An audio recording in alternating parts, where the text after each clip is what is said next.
pote, chaque semaine, Passibet retrace la carrière d'un footballeur et cette semaine, on s'intéresse à lui. Tu l'as reconnu, c'est Azzedine Ounahi, la révélation de ce mondial. Mais qui est-il? D'où vient-il? Voici son parcours.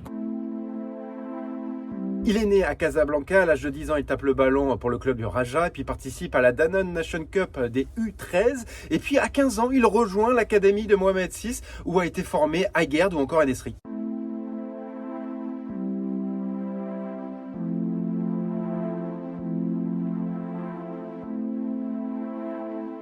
Trois mois avant ses 18 ans, il quitte le Maroc, direction l'Europe. Strasbourg croit en lui propose un contrat, donc il arrive là-bas. Mais bon, l'aventure sera de courte durée puisque le coach Thierry Lauré ne croit pas trop en lui. Son physique un peu trop frêle ne va pas jouer en sa faveur et il ne jouera donc pas avec l'équipe première. Thierry Lauré l'envoie avec la réserve en National 3.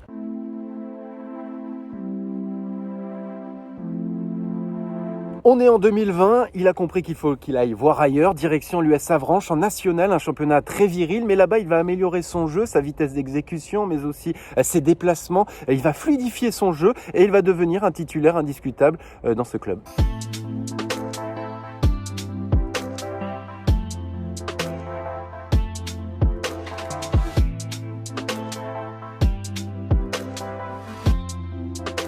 Le SCO d'Angers le repère, lui propose un contrat. On est en juillet 2021. Lui, il fonce. Direction donc le club angevin. Et dès sa première apparition, il marque un but. C'était face à l'Olympique lyonnais.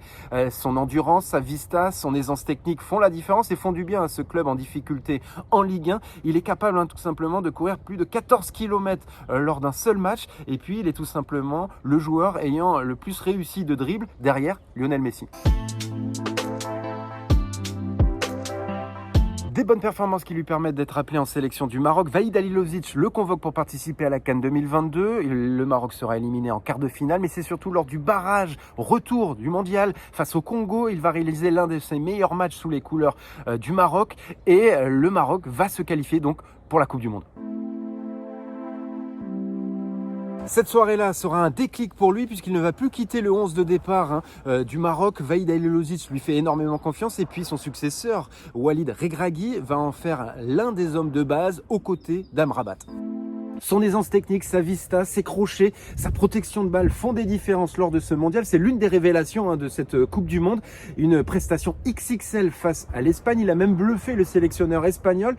Me ha sorprendido gratamente el número 8, no me acuerdo cuál es el nombre, lo siento. Madre mía, ¿de dónde sale ese muchacho? Juega muy bien, me ha sorprendido. Et face au Portugal, il a remis ça, énormément de pressing, de récupération de balles, et puis aussi il se projette vers l'avant.